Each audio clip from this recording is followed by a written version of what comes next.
So there's this thing, when things don't go your way in life, there's a way that you respond to this. When something doesn't work in your favor, when you feel slighted, when you feel hurt by somebody or a situation, you want to respond to that. Now, the initial feeling of something not going your way, you're going to feel sad, you're going to feel angry, you're going to feel upset, and there's a lot of different ways you can handle that emotion. And I think a lot of human life is dictated around how you handle those situations, because in this life, we're on this quest to get the things we desire. It is very much a self-serving mission to live a happy life, a purpose-driven life, and every day is a constant thing where you have to get to something that you either need or want. And a lot of what you want and desire out of life, you're not going to be able to get these things. And most of these things are not really necessary to our survival, but they end up being the things that we crash out over and do all type of crazy shit about. It's a dangerous thing when you want revenge against the thing that you didn't get. And you know, a lot of these things are connected to other people that you deal with throughout your life. You might feel slighted by a person, or you feel like you got beat at a game. It's legit, all this stuff is starting to feel like a game. In games, the objective is to win.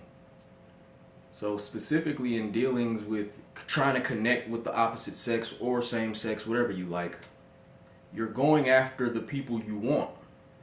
And those people you want might not want you back, or they might want something different.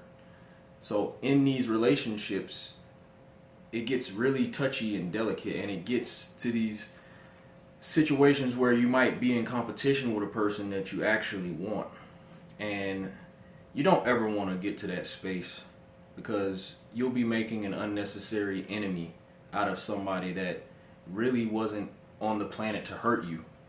It's just y'all didn't align. For whatever reason, your paths did not align in a way where both of you could get what you wanted out of each other. And then a lot of times the thing you might want out of a person, you really don't need it. You think you want it, but like, you wouldn't even be prepared to fully take it on if you were to get what you wanted from the person. You know, you just never know about these things. So you can't get too invested in the rejections. It's not fun to be denied or to not get what you want out of life, but you have to use that energy and channel it into something productive. Some people channel that energy into trying to get back at the thing or the person that did them wrong in their mind, or that didn't give them what they wanted. So then that's when you see an example of maybe somebody going through a breakup, and then, you know, like the post-breakup glow up, where you might see somebody going out all the time, having a good time, living their life, doing shit that they was never doing when they was in a relationship. That's the response of, like, it feels like you're doing it for self, but you're actually doing these things to heal yourself from the hurt that you felt from being denied or being losing something that you wanted in your life. So you have to be very careful or mindful. I don't like to use the word careful. You have to be mindful in the way you respond, and you want to make sure that the way you're channeling that energy is in a way that's going to be healthy for you. Because a lot of times, the thing that's helping you feel better from being denied is actually something that can hurt you. It can work against you in the long run if you get too far into that feeling. It's a self-reflection that you have to do. Because anytime you don't get what you want out of life, it is a signal for you to go inward.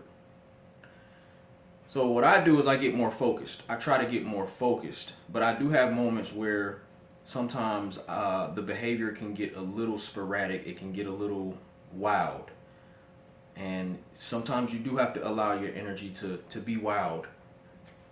Sometimes we're not wild enough. We live in a very controlled world. Best thing is to not seek revenge. You should only seek self-improvement. That's why they say best revenge is your paper. Paper just means, people value money so much, they really just mean your best revenge is improving yourself, so that these people that you're trying to get back at, they're going to see you glow up. Like, that's the best revenge you could put in front of them, is that you're being a better person and you're getting into a better position in your own life. So you have to always channel everything inward, take accountability for whatever you did not get in your life, and just aim to be a better person, and everything will work out in your favor.